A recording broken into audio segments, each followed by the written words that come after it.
asalaamaaleykum ñu ngi nuyu ku nekk ci turam ak santam tey dañoo bëggoon wax ci visite officielle bi nga xam ne moom la premier ministre France Édouard Philippe di def Sénégal. En tant que jeune sénégalais, en tant que jeune africain, on se pose des questions. loolu moo tax tey ñu bëgg toog ku nekk jox ci réellement lu mu xalaat.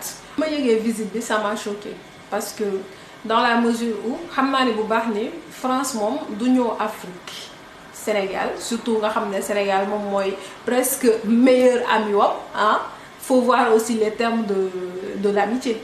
xam naa ne bu baax ni France ñëwul Sénégal pour des visites de courtoisie ñëwul Sénégal parce que c'est un beau pays ñëwul Sénégal parce que c'est un pays de la teranga loolu dafa leer te xam naa ne ñun ñëpp xam nañ ko dañoo ñëw foofu noonu soit pour gën a defal seen accords yi nga xam ne moom lañ fa tegal gën ñoo rey soit pour tegaat ñu yeneen accords yoo xam ne leen nañ ni peut-être que ni sax dinañ ko fay fii ak 30 40 voire 50 ans léegi nag man li ma bëggoon xam moom mooy réellement quel avenir ñun jeunesse su Sénégal la jeunesse sénégalaise quel avenir nous voulons offrir à nos enfants c'est là que se trouve la question.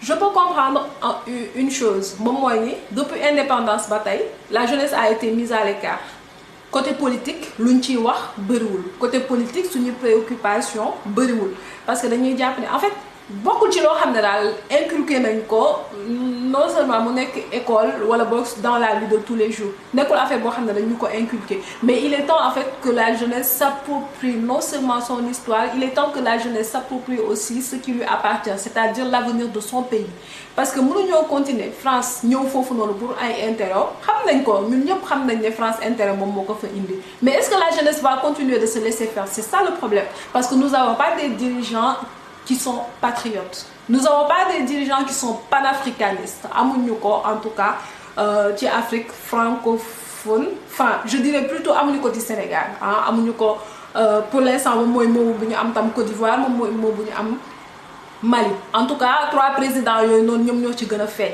mais li leer ba leer moom mooy man li may interpeller moom mooy jeunesse pour ñu gën a jàpp ci combat bi parce que c'est un combat on n'est pas du tout libre.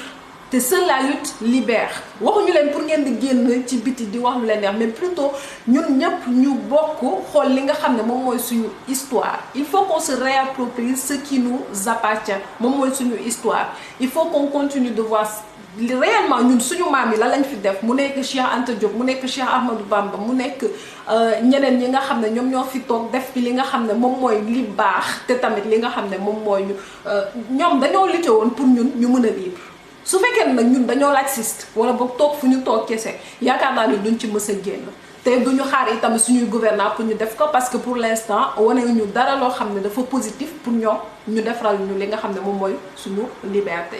léegi nag c'est à nous jeunes xool suñu histoire distraction neex na torop mais am na lu bari loo xam ne duñu ko jàngal.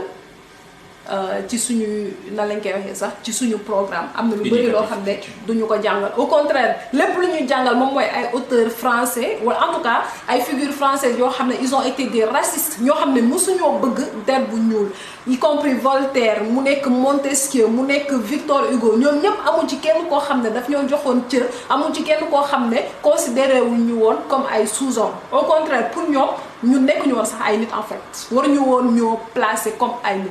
Imaginez c'est vraiment grave ñooñu la ñu nekk di ñu jàngal léegi nag ñun ñoo war a def suñuy propre recherche xool réellement ñun fu ñu jógee fu ñu bokk ak fu ñu war a dem man loolu laa am pour wax parce que réellement su ma waxee dëgg rek à chaque fois France teg ay tànkam mu nekk Emmanuel Macron mu nekk Édouard Philippe mu nekk keneen ak keneen ak keneen saa yu ñu tegee seen tànk Afrique wala boog Sénégal man ça m'inquiète sérieusement léegi nag man j'interpelle la jeunesse pour que ñu gën a xool ñun réellement lu ñu bëgg man foofu laay waxee le plus. Top. Effectivement je vais rebondir dans ce sens-là moom mooy man benn assertion wu le général de Gaulle laay andi par rapport aux relations étatiques. En réalité moom mooy bi mu naan les États n'ont pas d'amis ils n'ont que des intérêts à préserver. C'est très important. Ça nous permet aussi d'entrer en contact avec la plénitude de sa pensée. Loolu dafa am solo trop. Les États n'ont pas d'amis, ils n'ont que des intérêts à préserver. Et qu'aujourd'hui, l'histoire nous a montré que les relations entre la France et l'Afrique n'en profitaient qu'une partie. loolu li nga xam ne moom moo koy firndeel moom mooy la preuve la plus apodictique. Les pays francophones en général pays yi nga xam ne ñoom ñoo constitué la France-Afrique souvent ce sont les pays les plus pauvres du continent. À travers l'exemple du Sénégal moom mooy par exemple 25e pays bi nga xam ne moom moo gën a pauvre dans l'humanité. xam suñu niveau de vie baaxul relation yi nga xam ne moom la ñu séq ak France boo xoolee li ci ëpp njëriñ maanaam France lay jëriñ c'est à nos détriments. kon nga gis ne tey il y a lieu de se poser des questions sur les relations que l'Afrique entretienne avec la France. En particulier le Sénégal. te boo xoolee autour de ce maillon là. moom mooy par exemple il y a des Africains yoo xam ne ils pensent que ni les relations sont équitables. Or que ni la majorité, surtout la jeunesse, elle pense que ni les relations qui lient la France et l'Afrique, ce sont des relations d'exploitation. L'Afrique, elle est exploitée dans ces relations-là. L'Afrique, elle est réduite à l'esclavage dans ces relations-là. C'est-à-dire que les relations, madame, yóbbuwuñu fenn fudul vers les ténèbres. moom mooy tey amuñu fenn fu ñu jëm.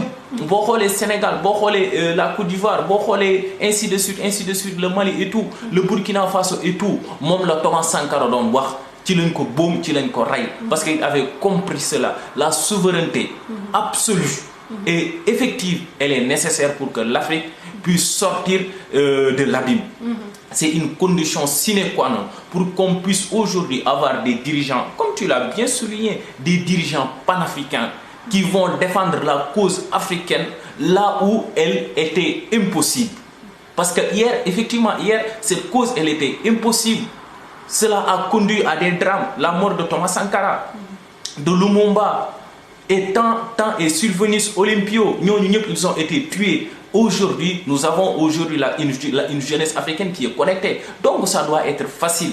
Nos dirigeants doivent porter ce combat pour que l'Afrique aujourd'hui ait des relations équitables, non seulement avec la France, les États-Unis, mais avec le reste du monde, au grand bonheur des Africains. Exactement. waaw kay lii nag la ñu bëggoon wax yéen tamit ñu ngi xaar ku nekk su amee xalaatam tam mën na ko def en commentaire. C'est l'Afrique qui gagne, c'est le Sénégal qui gagne. Nous ñëpp ku si nekk jàppante loxo mais dans la main. Bien vrai qu'il y a des associations qui existent waaye du doy africains yëpp dañoo war a gis seen bopp ci li nga xam ne moom mooy développement wu Afrique développement wu Sénégal waaw kay lii la ñu amoon pour wax tey ñu jaajëfal ñëpp.